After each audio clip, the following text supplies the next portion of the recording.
بریلویوں کے رسالوں کے علاوہ کہیں پر ہے کوئی ماں کا لال بریلوی جو ثابت کر سکے؟ کسی بھی دیوبندی کتاب میں یا کوئی ایسا ریکارڈ ہے آپ کے پاس، دکھا دیں کہ قاری طیب صاحب نے نسبندی کے حرام ہونے سے رجوع کر لیا تھا اور علماء کو مشورہ دیا تھا کہ یہ اجتہادی مسئلہ ہے، لہذا غور کر لیں۔ سامعین، امتیاز پناہوی دیوبندی نے یہ گیدڑ بھبکی اپنی اس ویڈیو میں دکھائی تھی، جس کا جواب آج سے 2 دن پہلے ہی اس ویڈیو میں نے دے دیا ہے۔ سامعین، پھر میں نے اس تعلق سے مزید معلومات اور تحقیق کے لیے دیوبندی علماء کی کتابوں کا جائزہ لینا شروع کیا تو اور بھی کچھ حوالے سامنے آئے، اور دیوبندیوں کے کانگریسی مولوی حسین احمد ٹانڈوی، جسے دیوبندی حسین احمد مدنی کہتے ہیں، ان کے لڑکے اسعد مدنی، جو کانگریس کی حمایت میں اپنے باپ سے بھی 24 قدم آگے نکلا، اس نے کانگریس کی حکومت کے لیے جو ذلت و رسوائی اٹھائی، گالیاں سنی، حتیٰ کہ اس پر ہاتھ بھی اٹھائے گئے اور اس کی محفل پر حملے بھی ہوئے، حملہ بھی ایسا کہ یہ دیوبندی جوتا چھوڑ کر بھاگا، اور اسے بھاگتے ہوئے سینکڑوں لوگوں نے دیکھا۔ لوگ بتاتے ہیں کہ یہ سب دیوبندیوں کے اس کانگریسی مولوی اسعد مدنی نے اس لیے کیا کیونکہ اس کے لیے اسے حکومت کی جانب سے معاوضہ ملا تھا، جس کا حق ادا کرنے میں اسعد مدنی دیوبندی ذلیل و رسوا ہوتے رہے اور کانگریسی حکومت کی چاپلوسی کرتے رہے۔ ان سب باتوں کو دلیل کے ساتھ اپنی کل والی اس ویڈیو میں نے پیش کر دیا ہے، جسے اگر آپ نے دیکھ لیا ہے تو بخوبی آپ کو معلوم ہوگا، اور اگر نہیں دیکھا ہے تو ڈسکرپشن میں اس ویڈیو کا لنک موجود ہے، ضرور دیکھ لیں۔ بہرحال سامعین و ناظرین، آج کی اس ویڈیو میں امتیاز پناہوی دیوبندی کی اسی گیدڑ بھبکی کا دلیل کے ساتھ جواب دینے والا ہوں، تو چلیں چلتے ہیں اپنے اصل موضوع کی طرف۔ باطل کا رد کریں گے، ہم ہیں بریلی والے۔ سامعین و ناظرین، دیوبندی یوٹیوبر مفتی جناب امتیاز پناہوی دیوبندی نے اپنی اس ویڈیو میں ماہنامہ استقامت کانپور کے مفتی اعظم ہند نمبر کے حوالے سے اپنے دیوبندی علماء، بالخصوص اپنے قاری طیب کی لیپا پوتی، یعنی 1975 عیسوی کے ایمرجنسی کے زمانے میں جو اندرا گاندھی کی حکومت نے نسبندی کی تحریک چلائی تھی، اس میں اپنے دیوبندی علماء کے کردار اور ان کے مکروہ چہرے کو بہتر ثابت کرنے کی جو کوشش امتیاز پناہوی نے کی ہے، وہ ملاحظہ فرمائیں۔ دیکھیں یہ کیا کہہ رہے ہیں اور ماہنامہ استقامت کانپور مفتی اعظم ہند نمبر سے کیا ثابت کر رہے ہیں، پھر آگے بات کرتے ہیں۔ جو ان کی فطرت ہے جھوٹ بولنا اور عوام کو گمراہ کرنا، بس ایک بات ڈال دیا بیچ میں، تو خفیہ مصلحت کی بنا پر قاری محمد طیب صاحب نے حق بات سے رجوع فرما لیا، یعنی نسبندی کی حرمت کا فتویٰ دے کر اس کے جواز کا بیان دے دیا، وہیں طور کہ آپ کا بیان ٹیپ کر کے ریڈیو پر نشر کیا گیا، جس کو ہندوستان ہی میں نہیں بلکہ دنیا بھر کے شہروں میں، قصبات میں، دیہات میں تعلیم یافتہ اور غیر تعلیم یافتہ ہر طبقے نے سنا کہ آپ فرماتے ہیں، میں علماء کرام سے درخواست کروں گا کہ اب مثبت پہلو پر بھی غور فرمائیں، یہ مسئلہ اجتہادی ہے۔ یہ جملہ جو ہم نے نقل کیا بریلوی کتاب سے، جو کہ علماء دیوبند کے خلاف یہ بتایا جا رہا، ثابت کرنے کی کوشش کی جا رہی ہے کہ پہلے تو نسبندی کے حرام ہونے کا فتویٰ دیا، اس سے تو بریلوی کو وہ الزامات ختم ہو گئے کہ دیوبندیوں کی طرف سے حرمت کا فتویٰ نہیں دیا گیا اور صرف مصطفیٰ رضا خان قادری ہی اکیلے میدان میں لڑ رہے تھے، ان کا جھوٹ تو ثابت ہو گیا اور دیوبند کا ڈنکا بج گیا بریلوی کتاب سے ہی۔ دیوبند کے فتوے سے ہزاروں مسلمان شہید ہوئے، مسلمان کی شہادت کے باوجود دیوبند ڈٹا رہا، ہم آپ کو دکھائیں گے ابھی، لیکن بیچ میں شوشہ چھوڑ دیا گیا کہ بعد میں انہوں نے ٹیپ ریکارڈ کے ذریعے رجوع کر لیا تھا اور پورے دنیا کے لوگوں نے سنا۔ آپ ان بریلویوں سے پوچھیں کہ کیا کسی بھی ریکارڈ میں سرکاری طور پر ایسا کیا گیا، تو سرکاری طور پر جب ایسا کیا گیا دیوبند جیسے مدرسے کے محتم کے ذریعے، بھائی ریکارڈ تو جگہ جگہ پر ہوگا، کیا کسی بھی سرکاری ریکارڈ میں، کسی پرائیویٹ ریکارڈ میں بریلویوں کے رسالوں کے علاوہ کہیں پر ہے کوئی ماں کا لال بریلوی جو ثابت کر سکے؟ کسی بھی دیوبندی کتاب میں یا کوئی ایسا ریکارڈ ہے آپ کے پاس، دکھا دیں کہ قاری طیب صاحب نے نسبندی کے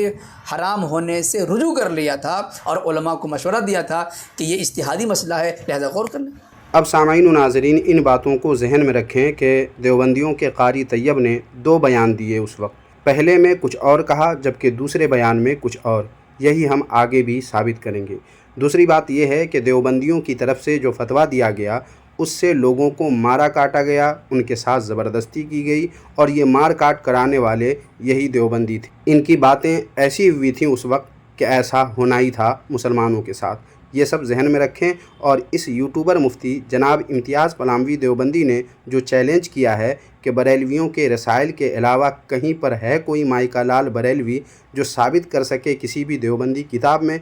تو آئیے اس دیوبندی یوٹیوبر مفتی کو ان کی اپنے گھر سے جہالت کا آئینہ دکھاتے ہیں، جس کے لیے پیش ہے دیوبند ہی سے شائع ہونے والا دیوبندیوں ہی کا یہ رسالہ، جس کا نام ہے ماہنامہ تجلی دیوبند۔ یہ رسالہ جنوری 1977 عیسوی کا ہے۔ دیکھیں اس کے صفحہ نمبر 14 پر کیا لکھا ہوا ہے۔ یہاں دیکھیں لکھا ہوا ہے کہ تیسری وجہ یہ تھی کہ قاری طیب صاحب نے ریڈیائی بیان سے قبل کتنی ہی محفلوں میں اور دوسرے مفتیان کرام نے متعدد بار کتنی ہی مجلسوں میں یہ ارشاد فرمایا تھا کہ خاندانی منصوبہ بندی کو بطیب خاطر اور برضا و رغبت اپنا لینا جائز نہیں ہے، لیکن اگر کسی کے ساتھ جبر اور زبردستی سے کام لیا جائے تو پھر معذوری ہے، جس کی ذمہ داری فاعل پر ہے، مفعول پر نہیں۔ اس فرمودہ کا نتیجہ غلط ہوا۔ بعض علاقے کے مسلمانوں نے اپنے علماء اور مفتیوں کے فتووں پر عمل پیرا ہونے کے لیے نسبندی سے ہر ممکن طور پر بچنے کی کوشش کی، اور حتی الامکان یہی چاہا کہ وہ اس تحریک کی لپیٹ میں نہ آنے پائے، جبکہ علاقائی سربراہوں نے انہیں نسبندی پر مجبور کرنے کے لیے ہر حربہ استعمال کر ڈالا۔ اس تناتنی، اس کشاکش میں جو فسادات اور خون خرابے ہوئے ہیں، اس سے آپ بے خبر نہیں ہوں گے۔ سامعین، آپ نے اگر غور کیا ہے تو آپ کو معلوم ہو چکا ہوگا کہ دیوبندیوں کے قاری طیب کے جس بیان کی بات ابھی یہاں کی گئی ہے وہ ریڈیائی بیان سے پہلے کا ہے، جس میں بطیب خاطر یعنی اپنی خوشی اپنی مرضی سے نسبندی کرانے کو تو جائز نہیں کہا، لیکن زبردستی اگر کروایا جائے تو اس کی ذمہ داری فاعل پر ہوگی، مفعول پر نہیں ہوگی، یہ بیان دیا گیا۔ سامعین، قاری طیب کا یہ بیان اتنا خطرناک ثابت ہوا مسلمانوں کے حق میں کہ جس سے مسلمانوں کے ساتھ حکومت کے کارندوں نے زبردستی کرنا شروع کر دیا، اور جبراً مسلمانوں کی نسبندی کا سلسلہ شروع کر دیا گیا، اور جو راضی نہیں ہوئے ان پر گولیاں چلائی گئی۔ اور کیا کچھ ہوا، لیجئے ملاحظہ کیجئے اسی کتاب کے اگلے صفحہ یعنی صفحہ نمبر 15 پر۔ دیکھیں یہاں لکھا ہوا ہے کہ مظفر نگر دیوبند سے 17-18 میل کے فاصلے پر واقع ہے۔ خاندانی منصوبہ بندی کے سلسلہ میں چند ماہ قبل یہاں جو کچھ ہو چکا ہے وہ ہم سے پوچھئے جو مظفر نگر کی ناک کے نیچے رہتے ہیں۔ کتنے ہی لوگ گولیوں کا نشانہ بنے، کتنی ہی عورتیں اور بچے بے سہارا ہو کر رہ گئے، کتنے ہی گھروں کی رونقیں چھن گئیں، محض اس وجہ سے کہ نسبندی کو حرام سمجھتے ہوئے مسلمان اس سے کترا رہے تھے اور علاقائی حاکم انہیں نسبندی پر مجبور کر رہے تھے۔ ہم ببانگ دہل یہ کہتے ہیں کہ اس انکار و اصرار کے نتیجہ میں بعض علاقوں میں جو دنگا فساد ہوا اس کی ذمہ داری نہ حکومت پر عائد ہوتی ہے نہ مسلمانوں پر، بلکہ اس کی ذمہ داری مسلمانوں کے ان رہنماؤں پر عائد ہوتی ہے جو آنکھیں بند کر کے مسلمانوں کو غلط مشورے دے دے کر انہیں جذباتی بناتے رہے ہیں۔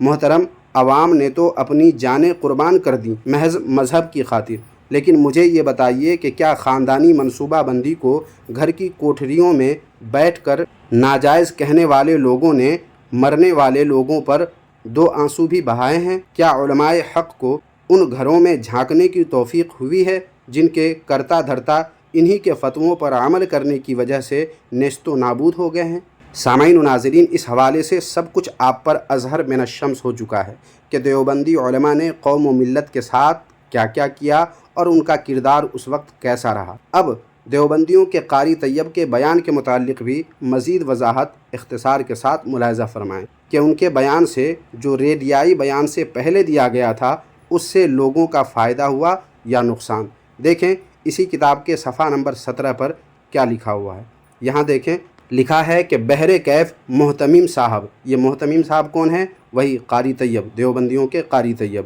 تو ان کے بارے میں ہے کہ بحر کیف محتمیم صاحب کے پہلے والے بیان کے نتائج غلط ہی نکلے۔ پہلے والے کس سے پہلے والے؟ ریڈیائی بیان سے پہلے والے بیان کے نتائج غلط ہی نکلے، اور بے لگام قسم کے سربراہوں نے مسلمانوں کے ساتھ ہر ممکن زیادتی کی جو مسلمانوں کے حق میں بہر صورت تباہ کن اور خطرناک ثابت ہوئی اور مسلمانوں کا زبردست جانی اور مالی نقصان ہوا۔ اب آخر میں پیش ہے اسی کتاب کا اگلا صفحہ یعنی صفحہ نمبر 18۔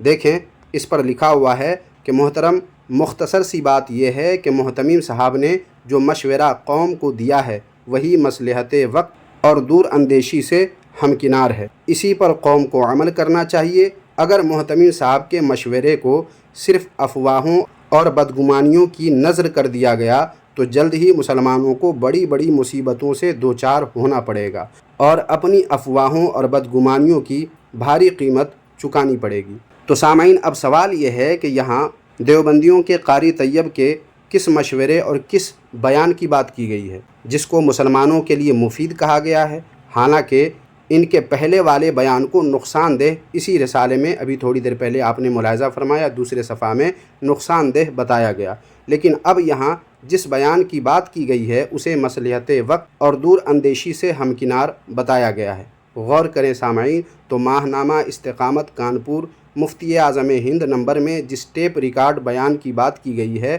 اسی بیان کی بات یہاں دیوبندی نے بھی کی ہے۔ لہٰذا میں نے ثابت کر دیا کہ سنی رسائل کے علاوہ دیوبند ہی سے شائع ہونے والے دیوبندیوں ہی کے رسالے سے کہ قاری طیب نے دو متضاد بیان اس ایمرجنسی کے وقت میں دے کر اپنی دیوبندیت کی شناخت قائم رکھی اور مسلمانوں کے ساتھ ظلم و زیادتی کروائی، اور جو کچھ بھی ہوا وہ آپ نے ملاحظہ کر لیا ہے۔ باقی سامعین و ناظرین، اس تعلق سے مزید حیرت انگیز معلومات کے لیے رئیس القلم حضرت علامہ ارشد القادری رحمۃ اللہ علیہ کی لاجواب تصنیف زیر و زبر کے صفحہ نمبر 246 سے حوالے ملاحظہ فرما سکتے ہیں۔